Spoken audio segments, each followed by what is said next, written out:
Hello everyone, Smit प्रकाश शेर्पा अनि सम्पूर्णलाई नमस्ते।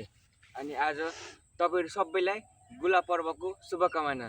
आज चाहिँ विशेष गरी लागु पदार्थ दुर्व्यसनी विरुद्ध उहाँले एउटा जित हासिल गर्नुभएको छ। अनि यो भिडियो चाहिँ जनचेतनामूलक भिडियो हो, त्यही भएर हजुरहरूले सक्दो सेयर गरिदिनु होला। दाइ, तपाईँको शुभ नाम? मेरो नाम चाहिँ अर्जुन लिम्बू हो। अर्जुन।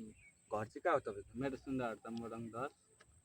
अनि दाइ, तपाईँले लागु पदार्थ सेवन गर्दा कति वर्ष गर्नुभयो अनि के हुँदो रहेछ यो खाँदा गर्दाखेरि चाहिँ? मैले लागु पदार्थ सेवन चाहिँ मैले होइन 15 वर्षदेखि गर्नु थालेको होइन। हजुर। अनि यो अब नसा खाँदा चाहिँ कस्तो हुन्छ भने होइन, सुरुमा चाहिँ खुसी हुँदा होइन, घरि दुखी हुँदा, घरि टेन्सन हुँदा खान्छौँ क्या हामीले चाहिँ होइन, कि साथीभाइहरूसँग हिँड्दा खान्छौँ होइन। म चाहिँ तर साथीभाइलाई दोष चाहिँ दिँदिनँ होइन, आफूले नै खाएको होइन, मुखमा हालिदिएको हुँदैन।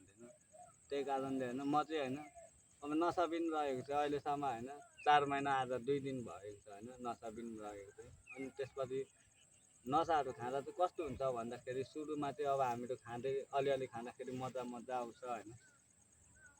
अनि अरू कस्तो त्यसपछि चाहिँ अब हाम्रो होइन फिजिकलमा पनि अलिअलि नसाहरूले नै होइन कन्ट्रोल गर्दै जान्छ बिस्तारै बिस्तारै। अनि त्यसपछि चाहिँ पछिबाट हट्दै जाने हो होइन। अब हामीले यो जहाँ रक्सी भन्छौँ नि केमिकलहरू चाहिँ त्यस्तो हो होइन। अब अनि यो केमिकलमा चाहिँ कस्तो हुन्छ भन्दाखेरि होइन, यो केमिकलले अनि पछिबाट हात खुट्टा काम्नु थाल्छ होइन। त्यसपछि त्यही रक्सीहरूकै कन्ट्रोलमा अब हामीले काम गर्नु थाल्दा पनि होइन, रक्सीहरू नखाइ चाहिँ सक्दैनौँ क्या, हाम्रो केमिकलहरू नखाइ चाहिँ सक्दैनौँ क्या होइन। अनि दाइ, जस्तै कि तपाईँ 15 वर्षदेखि लागु पदार्थ सेवन गर्नु थाल्नुभयो अरे होइन।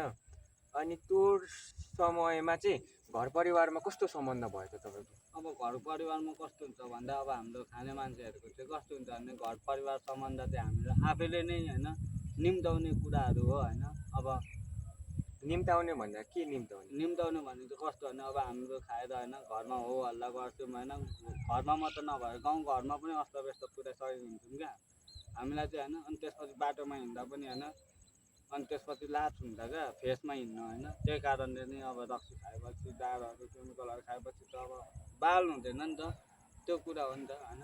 अनि दाइ, अब सुधार केन्द्रको नाम त नखुलाम होला होइन, तपाईँ केन्द्रमा बसेर अथवा एउटा परिवारसँग बसेर 4-5 महिना कति बस्नुभयो, त्यो बस्दाखेरि परिवारले तपाईँलाई दिएको ज्ञान अनि तपाईँभन्दा सानो उमेरको समूह अथवा ठुलो उमेरको युवा केटा केटीहरूलाई कस्तो खाले सन्देश दिन चाहनुहुन्छ त?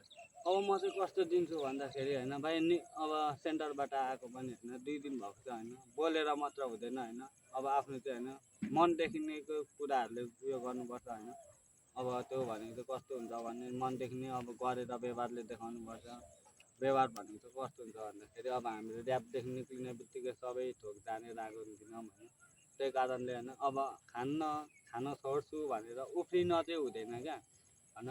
तब व्यवहारमा उतार्दै जाने बिस्तारो बिस्तारो होइन। त्यसपछि चाहिँ होइन पछिबाट चाहिँ हुँदै जाने हो क्या। अब हाम्रो ऱ्याप सेन्टर बस्दाखेरि पनि कस्तो हुन्छ भने अब हामी खान्नौँ भने अब उता उफ्रिराखेको हुन्छौँ होइन। सन्देश चाहिँ त्यस्तो हुन्छ होइन। अब त्यहाँ त अब त्यति गरेन भने त अब निक्लिन दिँदैन भन्नु पनि हुन्छ नि त कतिको। अब हामीहरू चाहिँ कस्तो हो भने होइन त्यसरी उफ्रिनु हुँदैन। हामी एडिकहरू भनेको चाहिँ होइन खानु छोडिहाल्यो भने पनि कस्तो भनेपछि खाने ठाउँमा नजाने होइन, जाने तर नबस्ने, सामान किन्नु छ भने जाने किन्ने ल्याउने होइन। साथीहरू खाने छ भने त्यहाँ घुलमिलमा नबस्ने, म खानु छोड्यो पनि होइन त्यहाँ गएर बस्यो भने चाहिँ कस्तो हुन्छ भन्ने चाहिँ होइन भाइ यस्तो हुन्छ क्या। त्यहाँ चाहिँ कस्तो हुन्छ भने अब हाम्रो खानु छोड्यो पनि साथीहरू 5 दाना खाने छ भने हामीहरू त्यहाँ खाँदिनँ भनेर बस्यो भने पनि एकछिनमा मनले माग्छ क्या, खानु मन लागिहाल्छ। त्यही कारण अनि दाइ, जस्तै कि नि अब कति अहिले प्राय भनेको विद्यालयतिर भाइ बहिनीहरूले चुरोटहरू खाने, त्यो चुरोटबाट चाहिँ स्टार्ट हुने होला नि होइन? यस्तो हो भाइ, चुरोट भन्दा पनि कस्तो हुन्छ भने चुरोटबाट मात्रै स्टार्ट चाहिँ हुँदैन होइन। सुरुमा चाहिँ होइन अब घरमा पनि खाएको देखिन्छ नि त ठुलो मान्छेहरूले होइन। भनेपछि घर परिवारले पनि त्यो कुरालाई बन्द गरिदिनु पर्यो। बन्द भन्दा पनि यस्तो अब घर परिवारमा चाहिँ उनीहरूले किन खान्छ भन्दाखेरि उनीहरू मिनिटमा खान्छ होइन, बिहान बेलुका खान्छ भने हामी चाहिँ होइन खाएपछि होइन कि आफू लड्नु पऱ्यो कि बदल लड्नु पऱ्यो अरे क्या त्यसरी खान्छौँ होइन। अनि त्यही कारणले चाहिँ हामीहरू चाहिँ होइन कन्ट्रोलमा खान नसकेर हामी चाहिँ होइन अब सेन्टर जिउ पुरै गति छाडा जस्तै। लापरवाही हुन्छ। अनि दाइ सेन्टरमा बस्दाखेरि तपाईँले सिक्नुभएका 3टा मुख्य कुराहरू। मैले 3टा मुख्य कुराहरू भन्दा चाहिँ के सिकेँ भन्दाखेरि अब होइन जानेको कुराहरू चाहिँ भन्छु होइन। 3टा भन्नु नि, 3टाले चाहिँ हाम्रो युथहरूलाई पनि सन्देश जाओस् न।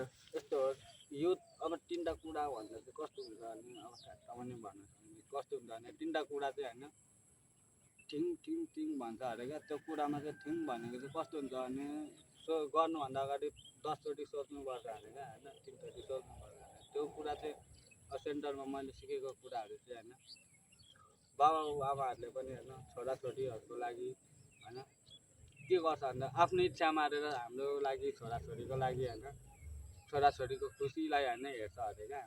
अनि अर्को कुरा भनेको अर्को कुरा चाहिँ कस्तो हुन्छ भने अब हामीले पनि होइन बाउ आमा अब हाम्रो खुसी होइन पछि हाम्रो पनि छोराछोरी हुन्छ, बाउ आमाको खुसीको लागि पनि रमाउनु चाहिँ सिक्नुपर्छ क्या हामीले चाहिँ होइन। अब कति खुसीहरू पनि हुन्छ होइन उनीहरू चाहिँ के सोच्छ भने मलाई बाउले हाल्यो मलाई आमाले हाल्यो म पनि उनीहरूलाई हाल्छु भन्ने सोच हुन्छ नि त। त्यो चाहिँ कहिले पनि घमण्ड नगर्दा हुन्छ क्या। त्यो घमण्डले चाहिँ होइन आफैलाई नै हानि पुऱ्याउने हो क्या। त्यो एकछिनको घमण्डले चाहिँ हामीलाई नै हानि पुऱ्याउने हो क्या। अनि दाइ जस्तै कि अब तपाईँलाई म एउटा प्रश्न सोधिदिएँ ल। जस्तै कि यो सेवन गर्दाखेरि चाहिँ शरीरमा ऊर्जा थपिँदै जान्छ कि यसले शरीरलाई नष्ट बनाउँदै जान्छ? त्यस्तो भयो अब नसाले चाहिँ कस्तो बनाउँछ भन्दाखेरि केमिकल चाहिँ कुनै पनि होइन अब केमिकल भनेको चाहिँ होइन कुनैले पनि शरीरमा चाहिँ हेल्दी पुऱ्याउँदैन क्या। सबै होइन अस्तव्यस्त नै बनाउँदै जाने हो होइन। यो अब यो हामीले केमिकल यो रक्सीमा चाहिँ कस्तो हुन्छ भने सबैभन्दा सुरुमा लिभरमा हान्ने हो होइन। लिभर हान्नेपछि मान्छेलाई चाहिँ कस्तो हुन्छ भन्दाखेरि शरीर दुख्ने काम गर्नु नसक्ने। त्यो रक्सी खाएपछि एकछिन 2 मिनट काम गरे जस्तो गरिन्छ त्यसपछि फेरि मरेको जस्तो अवस्थामा पुगिन्छ क्या। अनि दाइ अब अन्तिममा भन्दाखेरि चाहिँ जुन तपाईँ केन्द्र बस्नुभयो केन्द्रको दाइहरूलाई चाहिँ के भन्न चाहनुहुन्छ तपाईँको भित्री मनबाट? कस्तो अब केन्द्रको दाइहरूले होइन उनीहरूको पनि होइन खुसी आश मारेर चाहिँ हामीलाई राखेको हुन्छ होइन। उनीहरूले पनि होइन खाएर भोगिसकेको मान्छेहरू हो नि त।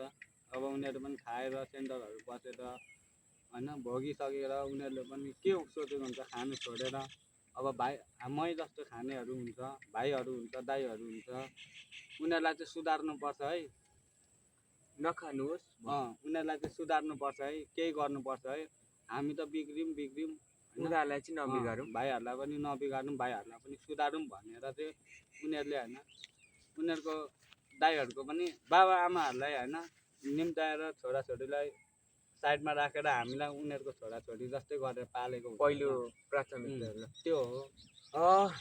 हाम्रो दाजुभाइको संवाद हेर्नुभयो होला। यदि यो संवादमा तपाईँलाई केही जिज्ञासा लाग्यो भने मलाई सोध्न सक्नुहुन्छ। अनि नेपालमा जति पनि सुधार केन्द्रहरू छ उहाँको अग्रजहरूले यो भिडियो हेरिदिनु भयो भने अझै मलाई हौसला प्रदान गरिदिनु होला र सकेसम्म हजुरहरूले यो भिडियोलाई 1 लाइक 1 कमेन्ट र 1 सेयर पनि गरिदिनु नभुल्नु होला। आजको लागि यति नै, सबैलाई धन्यवाद।